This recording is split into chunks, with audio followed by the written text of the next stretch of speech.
Hello and welcome to the podcast. My name is Tom LC Shipp. I'm Jack Gleeson. And I'm SK. And today's topic, we're talking about virtuous characters and stories. Now, first what we want to do is kind of just define what the hell a virtuous character is.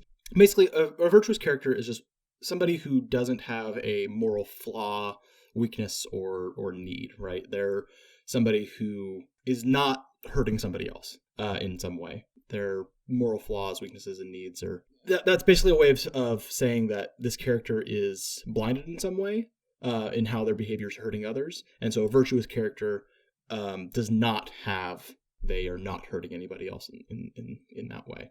I want to clarify, though, that this is within the scope of the story, right? So a character can do something that, like, an individual audience member sees as wrong, but their story, if the story itself doesn't treat it as wrong, the camera lingers on their face, you have like dramatic musical cues, where like the tone darkens or whatever, or you have other characters who are explicitly chastising them, right? Those would be examples of the story treating it as wrong. If that sort of thing doesn't happen, then the story isn't really treating their behavior as wrong. So it's not really a moral weakness or moral flaw. So those are the types of characters we're talking about today. So characters themselves, they usually have a psychological weakness and a moral weakness, generally speaking. Psychological weakness is something that they're doing that's hurting themselves or getting in their own way. And the moral weakness is that they're hurting other characters. So you define a virtuous character as someone who is not hurting other characters, right? Right, exactly. What about that doesn't include antagonists, right? Like Harry Potter and his uncle and,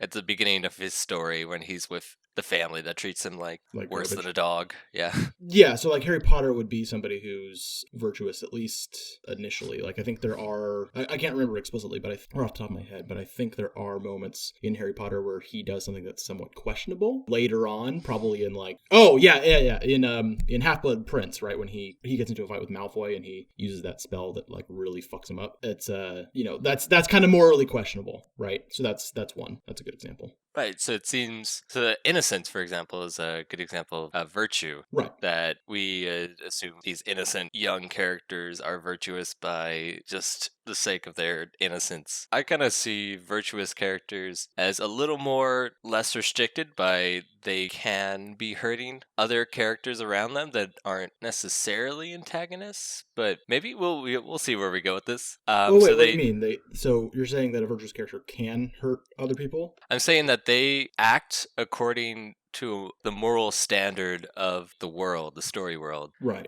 So whatever is good, they abide by that either because they always have or because they hold themselves to it somehow, either through an act of like oath or an oath such as, what's his name from Game of Thrones gave an oath to Daenerys, for example. Sure. It's not like they're also always following following the laws or whatever of the story world doesn't also necessarily make them virtuous, because what we can do the story itself can say like, here's the world and here's like the laws or whatever that and the morality within it, and this character could be following that to a T, but the laws or the morality of that system itself could be amoral, and so they can still be an amoral character even though they are perfectly in line with like their world. Whether that's dealt with or not is based on what type of story you're trying to tell. But a virtuous character wouldn't be somebody who necessarily follows the morality of the world to a T. They follow the morality that really the author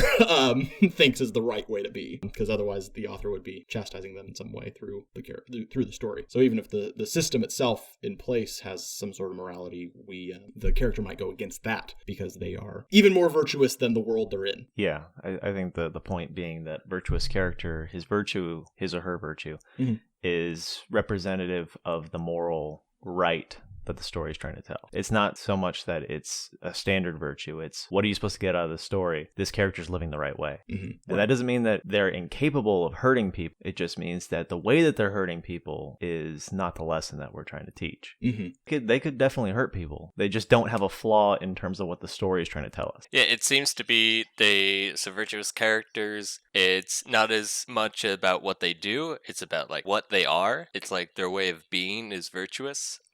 Also, they are reliably and consistently acting in a virtuous way according to the story. It's usually they have a lot of power from this. Either their virtuous acts inspire a lot of cooperation from others, or just the universe itself rewards virtuous behavior.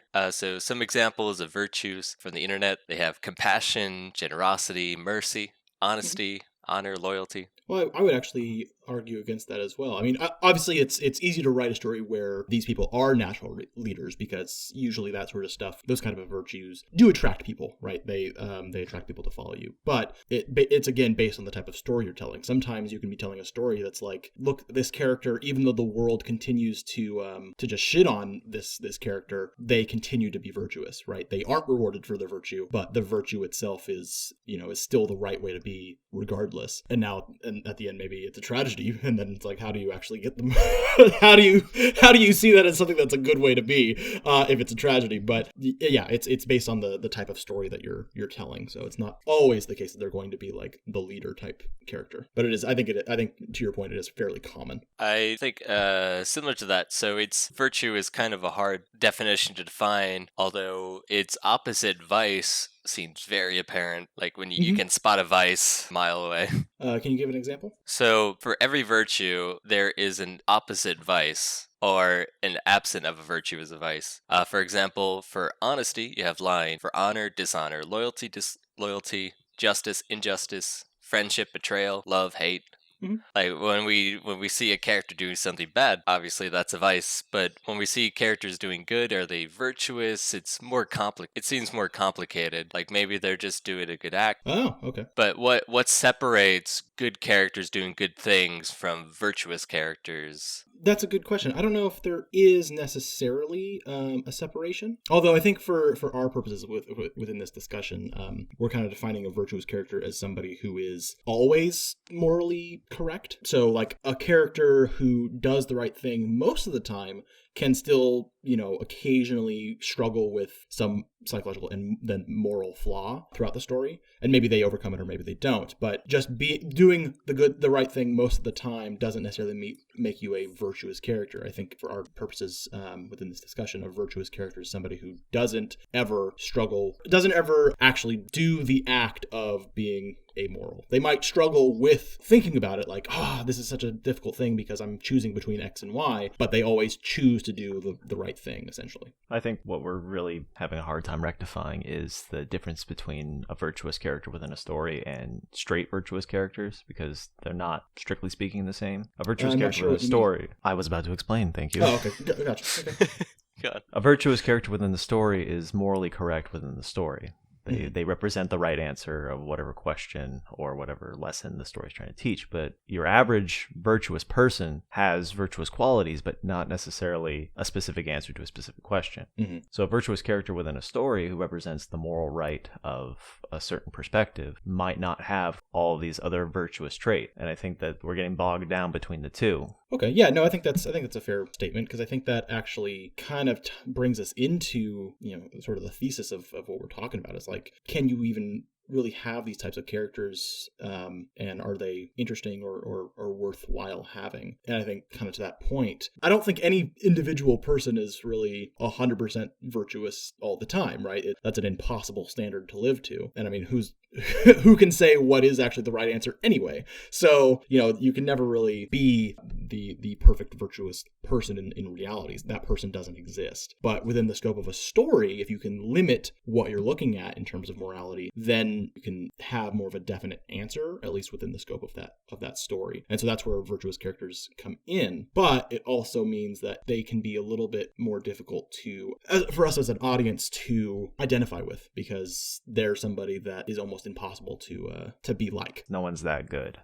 I can't relate to this guy because I could never aspire to be as good as this guy is being right now. And I think that's why, at least when I'm writing stories, I prefer to use virtuous characters as symbols rather than characters. And in that same vein, I don't like to use them as protagonists because I don't think they're interesting enough as protagonists. I think that they qualify as a backup character. Maybe not in the main ensemble, but they represent something really important to the story. But I don't think the story should be about them. I think they represent the one moral value the story's trying to teach.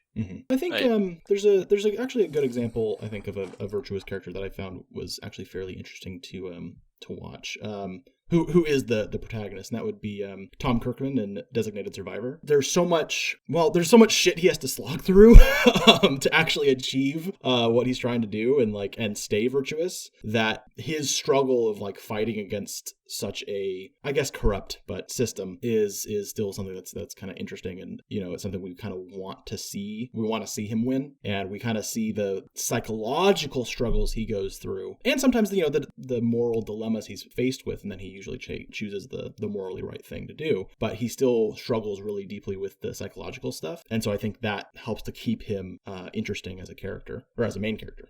Right, it's that idea of challenge, right? The story has to challenge the protagonist in a way, and the higher moral bar they set for themselves at the beginning, the harder the challenge. It seems like it would make an interesting character, but then you have a character that isn't challenged and they just keep being virtuous throughout. It's like, oh great, you didn't change, you're just awesome all the way through. Great. Well, that's kind of the point of the virtuous character, is that he has the right answer. He can't be challenged in terms of what the story is trying to tell us because he knows the answer. It might take a little while to act their way through it, but that's why, the powerful main character who has no trouble running through the plot is boring. They're omnicapable. Just because they get winged in the action scene doesn't mean that they're not going to throw the villain into the volcano at the end.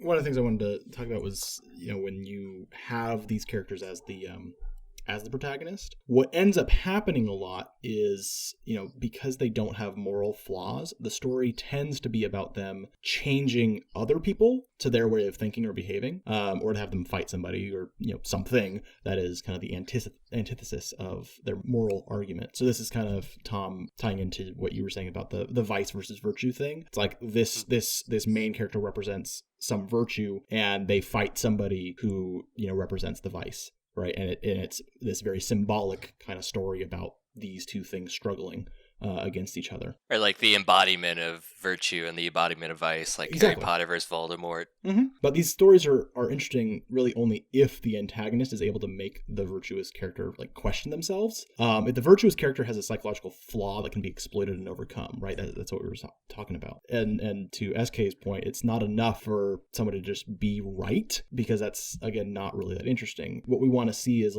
not just them struggle with the dilemma, the moral dilemma, and then have them choose the right thing. We want them to actually be able to defend that position, and that makes it feel much more weighted or more down to earth, right? If they have an actual explanation for why they think the virtue they're representing is the right way to be, it becomes much more meaningful and not just preachy. We're probably already on their side at the beginning because they're the virtuous character, because that clues us in that we're probably on their side. So let's see their argument. But before we lose this train of thought, I didn't have this idea beforehand, but the way that we're describing a virtuous character to change the people around them, if you pivot that to the opposite moral value, that makes them the antagonist. It's interesting that a character can represent the moral right of a story, and if we flip it so that the moral right is actually the moral negative, and say that it's the worst way to be, then the virtuous character in a story becomes the perfect villain. So if a character has what we would perceive as the moral right, but the world treats it as the moral wrong. Take any film where the main character is omnicapable. They're the perfect version of the right way to live, right? And we flip the perception of that story so that the way that they're living is the wrong way to live. So whoever the villain is that they were, besting the entire story becomes the protagonist. I think this ties into our podcast last week with villains, is that the antagonist should be more powerful than the protagonist. Right. So if you have a really powerful protagonist who's perfect in every way, they might be more suited to being an antagonist, and you might want to flip your story around. There are twists at the end of some story where you follow the protagonist and he's doing these good things, maybe fighting off the bad guys to protect his people, but then bam, some twist comes out and he was under some kind of illusion that the bad guys were aliens, but they're really humans. There was a Black Mirror episode where there was an army guy just shooting a bunch of these aliens. Right. And it turns out but was anyone really surprised by that twist in that episode? No. Come on. You knew that was what was happening, like, the first frame of that episode. Okay, barring trickery. Anyway. But still, without straight up just lying to everybody. Mm-hmm. I think that But the whole point. What about I Am Legend? in the short story version is this guy is Okay, no, Omega Man, yeah. Yeah, he's just trying to survive. He's killing all these vampire zombies, and at the end they come to him and be like, "Dude, why are you killing us?" And he's like, "Oh shit, I'm the bad guy." That's a great example. Yeah. The main character believes that he is living the moral correctness, and as people reading the book about the last guy on Earth fighting vampires, we think this guy's right. Right. I wouldn't say that he's virtuous because he's a drunk and he's very bad at everything that he does. Right. But when we get to the end of the story and you realize that the time of man is over and it's the time of vampires, we realize that he's been living wrong the entire time. Mm-hmm. He really should have just gave up at some point. Mm-hmm. So I guess, that is a way to swing it. Cool, that's a loose example of what I'm getting at. But yeah, I guess the whole point ends up being that I think that virtuous characters who are strictly virtuous, the moral right, are bad protagonists. They're not flawed, at least not within the parameters of the story. And already having lived the correct way, there's no flaws, so they undergo no change. And that's great. That's great for like a perfect action hero if we want to watch 10 movies about Dolph Lundgren just running around blowing up terrorists. But if I want to like relate to Dolph Lundgren in any way, he's got to not be that. And without a flaw to really overcome psychologically, then what ends up happening is they just kind of become either a goody two-shoes character, right? If they're like the protagonist or whatever, they're a goody two-shoes, and it's like, ugh, okay. This is the type of character that we don't really identify with. Even if we agree with them, we start pulling away because they're too far away from reality at this point that we actually start interpreting their behavior as some sort of delusion on their part. Like, you don't we want to see them struggle. We don't like it how easy they have it. Right. And then, like, well, why does he get to blow up terrorists and bang all the hot chicks? This is stupid. Yeah. Have a problem, idiot. Have a problem, idiot. Well, the opposite would be like that type of character, like a writer or author identifying that issue with the character and actually making them an antagonistic character. Because it's like, if the audience is already going to hate them because they're such a goody two-shoes, if you make them an antagonistic character where they're constantly telling the protagonist to like be better, they're like just preaching at the protagonist, we're going to hate them. The protagonist is going to get annoyed by them, and they become an antagonistic force, even though they're virtuous. There's also a really, really great story by Ingmar Bergman, his film The Virgin Spring. And the characters perceive this one daughter as being very virtuous because she's the daughter, she's a virgin, but the world actually punishes her for it. So it starts in this kind of very small kingdom with the king and the queen and the daughter. So the daughter is like late to breakfast and they don't care, but then they treat this other girl who's like the other main character besides the daughter basically like dirt. She's the servant, she's pregnant, they all jeer at her that she did something dirty, and she's like snarling back at them but doing everything they say. So the servant girl hates the virgin girl who's spoiled, gets whatever she wants. So the daughter is on her way into another village through the woods to go offer a candle to a priest or something as a virgin, and the servant girl goes along with her. So the virtuous girl doesn't have many vices. Like, she kind of talks condescending to the servant girl, but you can tell she's so young, she doesn't intend ill will, and she even offers like help. I would say that's still a moral flaw on her part. Well, it's kind of the servant girl's fault because the virgin girl offers her like some help, and the servant girl refuses it because she hates what she represents and who she is, like within that family dynamic. And so basically the servant girl winds up just leaving the virgin girl, who goes off to the woods and eventually meets these kind of nomadic shepherds who take advantage of her innocence. And eventually these strangers, without going into too much detail, take away her virgin status and her life.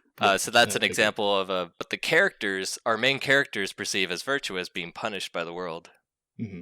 Yeah, no, that's a type of tragedy story, right? Where the world isn't just black and white. You're not going to be rewarded just because you're the good person. Although the fact that she was kind of talking condescendingly, maybe she's not perfectly virtuous, but that's fine. She's virtuous within the story world, but maybe not totally virtuous within the from the audience perspective. Right. It's like a status thing for them, I guess. Right, It's like medieval times or Yeah, something. yeah. It's a pretty. It's just how you talk to each other, but just saying, it seems that virtuous characters, some flaws they have, instead of like a moral weakness, it could be that to us they're more predictable, they have less room for growth, and they Right. have that kind of moral superiority that distances them from our sympathies. And then if it's too great, right, then it becomes like we've been saying, kind of this almost condescending, kind of preachy sort of tone, and both other characters and the audience kind of starts distancing themselves from them. Yeah, that's how they get turned around. And I would say, like, having a virtuous character without a psychological weakness and anything is fine. You know, if you're a child who's still learning how to behave, you know, you have the children's stories where Wow. where where I mean, it's kind of is preachy about, like, don't steal from people. You know, it's very simplistic storytelling, is like, it's very black and white, but that's because humans have a tendency to think black and white, and especially as children, we have a tendency to think in black and white. And so children's stories, it makes way more sense to have these kind of, not even necessarily symbolic, but just like explicitly virtuous characters who are just outwardly saying, I'm in the right because I'm in the right, you know, and you will lose because you are the bad guy. That's fine, because the story is kind of intended to teach a child right and wrong to an extent, right? It's fine. But if you still like that story, then, you know, maybe you're still a child. Wow. If you still have a single digit IQ, you'll love this story. Just let it go. Just let it go. If you're still in your mom's womb, you're gonna love this story because you're just a little baby and you can't handle any moral grayness. Well, speaking similar to that, so to the question, are virtuous characters interesting? There's one example that proves that they are. Oh, okay. Go for it. Have you heard of a character called Jesus? Oh, My Lord and Savior, thank you. He's been interesting for 2,000 plus years. Even more than that. He's also actually. been misquoted for 2,000 plus years. But here's the thing, right? He's interesting because he struggles. This is what we've been saying, is that a virtuous character is only he ends interesting virtuous. the virtuous characters are only interesting if they struggle. They can struggle psychologically, and the world can be coming at them continuously, and they can be struggling against the world to continue to be virtuous, right? The struggle is what we are interested in. Yes, a virtuous character is interesting if they're struggling. If they're not struggling in any way, and they're also holier than thou, you know, virtuous, then they're not. Then we don't like them anymore because they're not struggling. I think we're verging into the religious and mythological archetypes of virtuous characters, where it's a given that they're virtuous. We don't learn it in the middle of the story that, oh, this guy's right all the time, I don't like him. It's Jesus, this guy's right from the beginning, and you're like, oh, okay, I should just pay attention to what Jesus is doing because it's a way to live. But it's not so much that it's a lesson for our entertainment. You know, the religions and myths are there to teach us lessons that we're supposed to follow. Because, you know, back I mean, then, movie, you can take it or leave it. You know, back then it's like, hey, if you don't do this, Zeus is literally going to lightning bolt you in the dick. You know, right? If you don't burn that goat, what's going to happen? Hercules is going to crush you with something. Civilization itself was still a child. Okay, atheist. Okay, atheist. Go hang out with Richard No, Dawkins. Quadruple digit IQ. I don't mean it that way. What I mean is that it sure sounds that way. Civilization was we as a species are very brutal people, and so we kind of had to teach ourselves how to behave within a society, and that took. I mean, we're still trying to do it, right? This is a very long process, and so it makes sense that as a society, our stories would start with more simplistic kind of right and wrong type archetypes that we've very slowly over time kind of evolved and tried to make some more nuanced and complex stuff, only because our morality has kind of evolved in that way. But I mean, in those times, it makes sense for us to need something that is kind of very black and white. This is good, this is wrong. Okay, I'll take black and white. I won't take simplistic. I take issue with simplistic. Okay. Well, Right. Okay, that's fine. So that's for example why I like Batman more than Superman. It seems like Batman is struggling a lot more than freaking just Mr. Alien guy just do whatever he wants. Aside from him being rich, he's pretty relatable, you know? Yeah. Right. Aside from him being a billionaire, Yeah. I could get down with that, man. Mhm. Superman's like, hey, you want to... Oh, no, you couldn't. You couldn't do that because I'm Superman and you're not. Well, okay, well, fuck you too, dude. I'm sorry, I can't survive in the vacuum of space or whatever. I never knew my parents. Boo-hoo. Who? You had a good Batman. You had parents. I'm going back to Jack Gleason's point that the society encodes their values into stories. Like Superman came out of, I had to look this up. I think it was the Cold Era, no? No, right before World War II. So like, I'm just trying to think like what did they value in, where was it? Somewhere in America, right? What was Superman representative of? Is that what you're trying to get at? Why did people relate to this guy who could do whatever he wants? Is it because America felt empowered to like, Or like they were feel like lacking the in power. virtuous right? Well, think yeah, my- I mean, post World War One, yes, we were very sure that we were living the right way because we whooped ass. Mhm. So we had the virtuous right, and that's why maybe the character related to a lot of people. Or maybe, Jack, you're saying maybe they felt a lack of control, so they liked this character because he had control. Right. Well, I was thinking is that like, you know, he's the kid who like grows up on a farm or whatever, right? And becomes this. He's I mean, the obviously he has power all-American boy. from the get go, huh? He's the all-American savior. Exactly. So like, and that time was Great Depression too, right? That was Great Depression era, right before World War II. That's kind of part of what contributed to World War II taking off because so many people were struggling, and so it kind of makes sense in that way for the all-American dude. So the everyman or whatever getting some sort of power in terms of the Superman character, that would make sense for them to gravitate towards him in that way. We're going to have to do more research if we're going to do historical readings, but I was just curious. This was To my try to- capstone project Is your capstone? on comics. This was my capstone project. Oh, well, we have a research specialist here. Yes, thank you. Respect my degree. It is a bachelor's of science, by the way. But yeah, before we get off track, so let's talk more about some more examples. So we assume, like, for example, in the Star Wars universe, that the Jedis represent the virtuous characters and the Siths represent the vice characters. But I wouldn't say any of the Jedis are very virtuous, it seems like, because they're... Well, that's kind of how we relate with Anakin throughout the story, is that he's learning that the Jedi aren't everything that he thought they were. The virtuous element of the Jedi died with Qui-Gon Jinn. That's a I good bet that's- storytelling device, yeah. I bet that's why they were constantly talking about like, oh, he's going to bring balance to the Force because like if he can see the non-virtue of the Jedi and not become a Sith, maybe he can figure it all out for us and just be our savior. If fucking Mace Windu wasn't such a dickhead, Yep. all could have gone the other way. It's unfair. Tragic. And then Star Wars has just lost any idea of what the hell they're trying to say at this point. It's because Right. they're not following the myth setup. Yeah. They're not following a grand scheme. Mm-hmm. They're just trying to make blockbusters. We don't have to get. This is an old argument. I'm tired of having Yeah, it. we don't need to get into that. Right. Talk Okay, about so Star Wars. more examples. How about I quote some characters and then y'all say your thoughts on it. Okay. Okay. Jon Snow. Idiot. He's not a virtuous character either. He's the hero, and he's a generally good person, but he still does amoral things. Okay. Gandalf.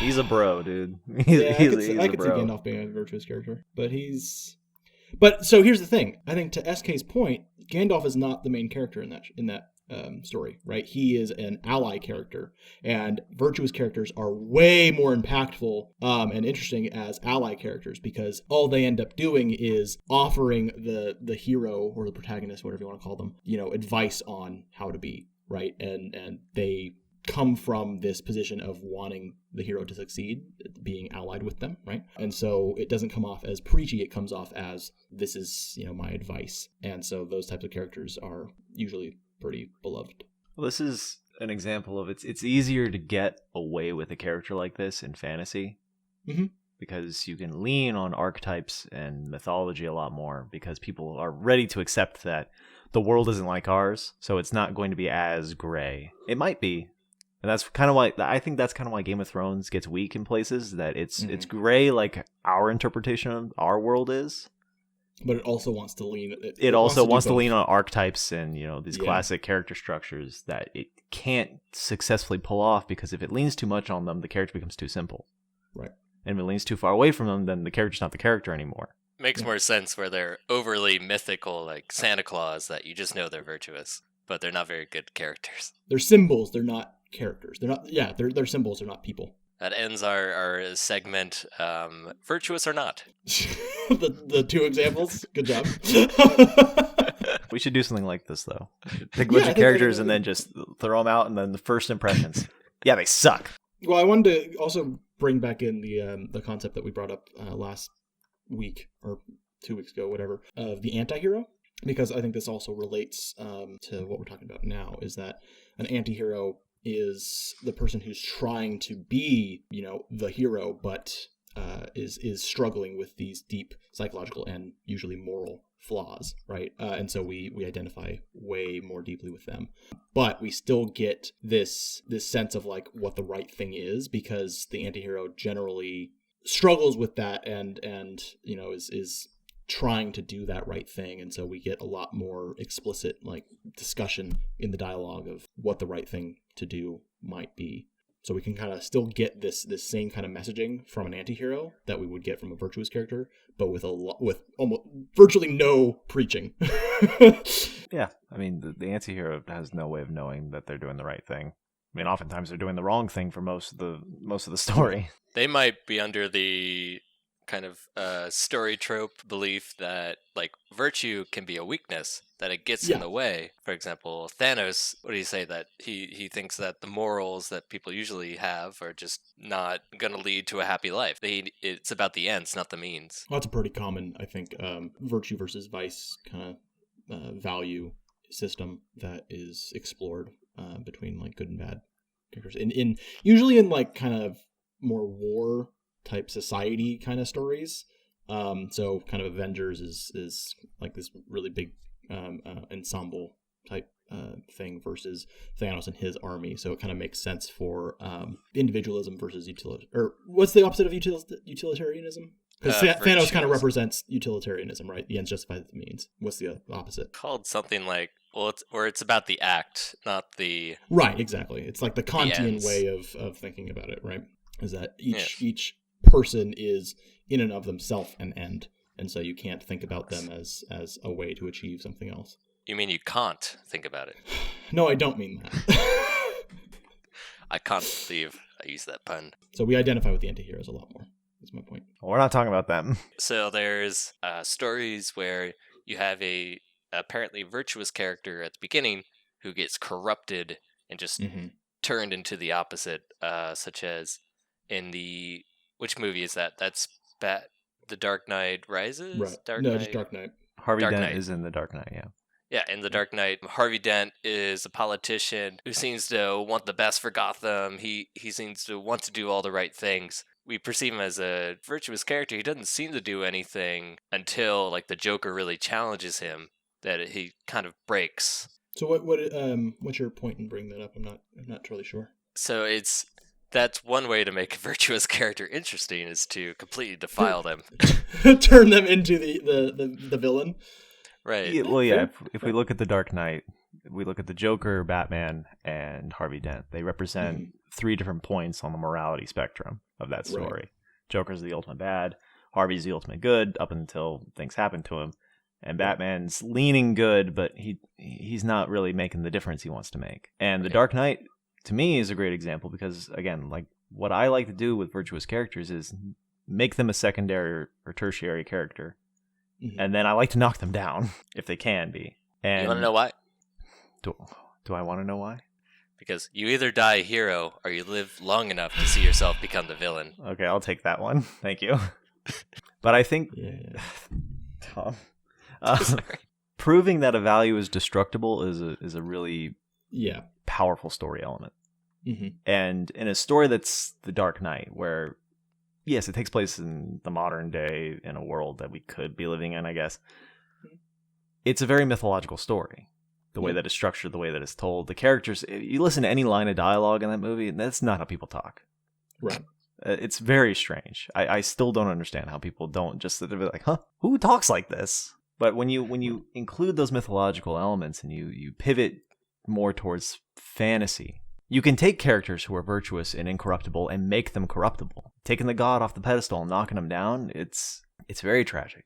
And it's very interesting to watch. I think it accomplishes kind of two things, right? It allows the main character to kind of see what the power of the antagonist has, right? So talking about that example specifically, right? We see another example, or Batman sees another example of what the Joker is capable of. But it also does something else for us, the audience. And this, again, kind of ties back to what we were talking about with the villains episode, which was we want to see an example of what the bad guy has in store. We want to see what the stakes actually are. If the Joker and the Batman were the only ones fighting in that movie, and it was constantly the Joker trying to corrupt Batman, but he never succeeded, we wouldn't really understand. It would be much more black and white, and we wouldn't really understand what the ramifications are for the Joker succeeding. So it would have a lot less impact. The story itself would have a lot less impact. But by seeing Harvey Dent fall, this almost perfectly virtuous character fall, it gives much more weight to Batman actually finally beating the Joker, because we see what could have happened if Batman had also fallen, right? That's kind of it's the warning of, if you fail, this is the thing that'll happen. And I think the ending of that film, where I guess before the Batman faces Harvey, when the two boats don't blow each other up, right? They inherit Harvey's virtuousness. They inherit that quality, and that's the moral of the story, is that people aren't that they're not all as bad as the Joker, and that it's not all just chaos and destruction. And I think that's what lifts that film out of being completely tragic. It was pretty sweet. And I think we really identify with those ideas, right? Of no matter how bad a situation, we are capable of being better. You know, we want to. That's really the whole point of pretty much any non-tragedy story, is we see a character who overcomes something, and we identify with them, and it gives us the sense that, okay, if this character was able to do this, maybe I can also do it.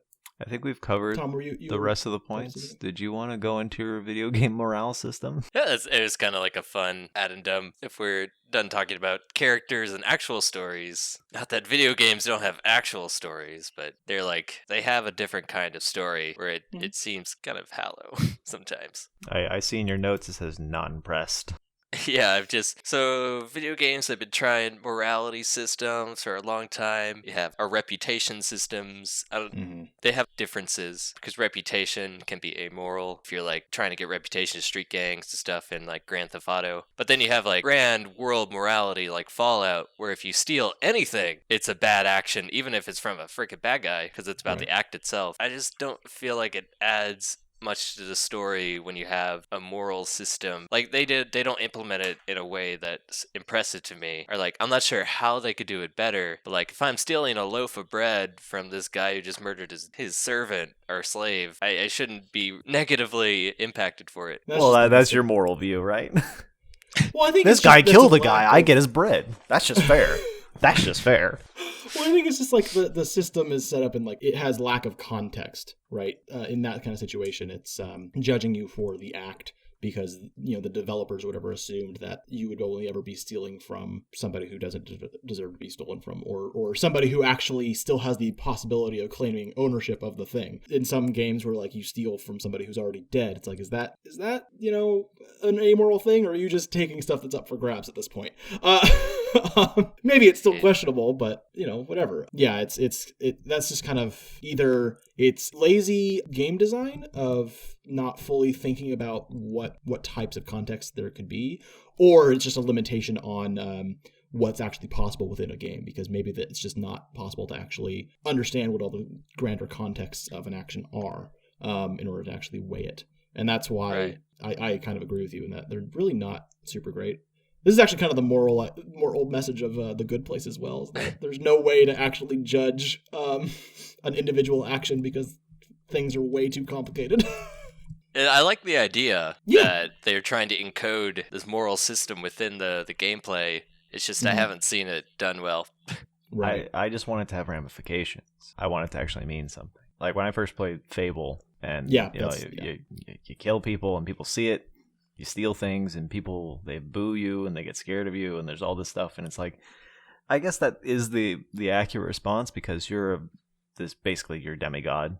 After a certain point, the guards can't do anything against you. Yeah, you just have a pile of bodies if you're fighting all the guards and stuff. Yeah, so it's what's the point? They get scared of you, and it changes people's interpretation of you, but it doesn't really change any of the story elements or any of the major dialogue options. I mean, it doesn't stop people from falling in love with you and getting married, even though they scream when they see you. If it could have a greater impact on the story, take options away from me because I'm too bad, or I can't talk to certain seedy people because they think I'm a fucking narc, Right. I'd like for there to be that level of impact, but at what point are we not just playing a choose your own adventure? Well, that's what video games are essentially, is just glorified choose your own adventure stories. Not when it's open world. You don't think so? I don't. It's just not complex one. No, not in the classic sense. I'm talking about one action leads to another action leads to another action leads to another action that stems You're on from a track. the action previous. I really like The Wolf Among Us. It's a really great game. It's all about reactions and picking dialogue options in real time. If you wait too long, the default dialogue option goes off before you get to pick anything. So you really have to pay attention while you're playing, and every decision you make impacts the story. But it's a little too fast-paced for me to be making moral decisions. So somewhere between The Wolf Among Us and, I don't know, anything else, I think that's where the morality system could really flourish. I just don't know if anybody cares enough about it. It's all about shooters. Well, I never played it, but I heard that there was kind of this really beloved kind of morality system in, was it Undertale? Oh, yeah, Undertale. Yeah, that definitely has a good moral system that I've seen. Probably the best in a game. And do you know about it, or should I try to explain it? I only know surface level stuff. I played it for a little while. I know enough about it to understand. The game doesn't tell you, but you don't have to attack any of the creatures throughout the whole game. Right. And it will change if you don't, or if you do. Like, if you do kill a character, like, the antagonist will mock you for it. Mm-hmm. It'll be like, you killed him, just like, or something. It's like really creepy, actually. But that's a good example of ramifications, where it's like, oh my god, I didn't even know it was a moral choice. Right. Instead of just being like, here's your point system. Right. And that's kind of true to reality. Is like, a lot of times we'll make decisions in our own lives that we don't even realize there's another option, right? That's basically what reality is like, and that's what in stories usually a moral flaw actually is they are a character who's unaware of the other actions they could be taking. And I think that a moral system like that is probably the best way to go about it. Just like, I wish games, because they're a shooter, they focus on just like actions in that moment, but I wish they have bigger decisions that weren't just like setting up your camp, Right. It's like bigger moral decisions would be cool. Like, if you are gonna have to decide if you're gonna blow up this town or not, wish there was more to it than just like choosing. Exactly. That was that Fallout 3 example. There's not a moment where you have to like make the decision. It's like at any point you can kind of turn back, you can realize, oh, maybe I shouldn't do this. Maybe, there's another way to go about it. But never like an actual prompt like, go this way or this way, because then you're like way more aware of it. You're forced to be aware that, okay, I'm now making a choice between the good thing or the bad thing. I'd say that in a game like Skyrim, I'm more inclined to act virtuous, but a game like Fallout, I'm more inclined to act completely the opposite of virtuous. It's wasteland justice. You do what you gotta do. Yeah. The world's already over. I've tried to do like the bad option type playthroughs of like Fable or being an evil character in Skyrim and stuff, and it's just like, I can never keep it up. It lasts for like, the first 30 minutes, but then all the just horrible ramifications, and I just feel bad every time I do it.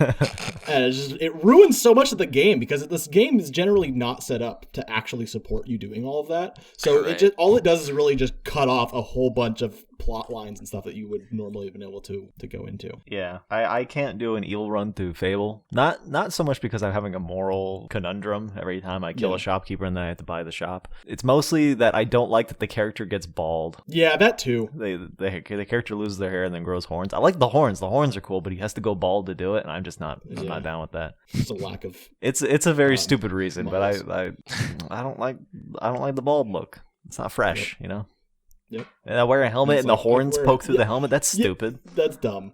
Yeah. Come on. Yep, I remember all that. And also in that game, a lot of these moral games, they judge you very, very quickly. So like, if you do something even remotely amoral early on in the game without even realizing what's going on, a lot of times you can be just judged right then and there for like the rest of the game. Like, the whole thing's colored because you accidentally pressed the wrong button and stole a loaf of bread or some shit. It's like, it's very quick to judge that's on you you for not playing the game, right? No, like if you're just starting the game or whatever, and like somehow it's set up where you're like still in the tutorial or whatever, and try to learn what the buttons do, and you're looking around the room trying to get this fucking thing to work, and you accidentally steal a loaf of bread. It's like, well, fuck, man. I wasn't trying to steal something, and now I'm forever colored. I think I have the solution for you, and it's a real easy one. It's a get good. Get good?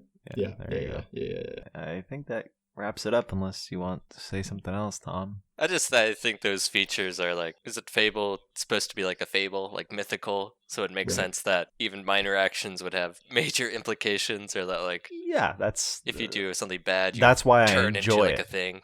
It's mythological. You can. It's like knights, When knights do one good thing, everybody knows about it. Like, oh, he's the guy that saved all those nuns, and then he's forever known as the nun saver, right? But then he stole a loaf of bread. But if I stole a loaf of bread, they're like, oh yes, he's Sir Gregor the disingenuous, because he steals bread. But that's the thing. People just know about every decision you've made, even if there's nobody there to see you steal the bread. The fact that you stole it immediately like nullifies the fucking village you saved 5 minutes ago in that kind of game. Yeah, I get that's a big issue. Is if I steal bread, it's worth a certain amount, but like divorcing my wife is like the most evil thing you can do. Where I could sacrifice her to the dark gods and get a super cool bow. It's way less evil than divorcing her. It's like, come on, guys. The game was created by Henry V. Or Yeah. Henry VIII. Yeah. It's like 100 points to like 100 evil points to sacrifice your wife to an evil god so I can get a bow that does dummy damage. Yeah. I gotta do it. I need that bow. Yeah. I'm being honest. But if I go the right route and I go to Bowerstone and I'm like, hey, I don't like my wife anymore, can I divorce her? And like, that's the most evil thing you could do. That's worse than sacrificing her to the dark gods. That's 600 negative points. Yep. Why? We have to make a sketch of Henry VIII and what's the guy from 2001 Arabian Nights 2000? Wait, was it 200? I don't know. What are you talking about? Whatever, that king from Arabian Nights who kept killing his wives, like Henry VIII, like them playing Fable, and they're like getting really upset they can't kill their wives. They just can't do it and have the Pope's blessing. So I'll make my own church. Anyway. Well, thanks for joining us, everybody. Been a virtuous pleasure. Oh boy. Join us 2 weeks from now when we talk about, I don't know, because we haven't decided yet. If you have any ideas, throw them in the comments. We'll get to it 6 weeks later. If you enjoyed this, make sure to like and subscribe. Destroy that bell icon, whatever the cool kids say. More bell. That was terrible. All right. Goodbye. Bye. Bye.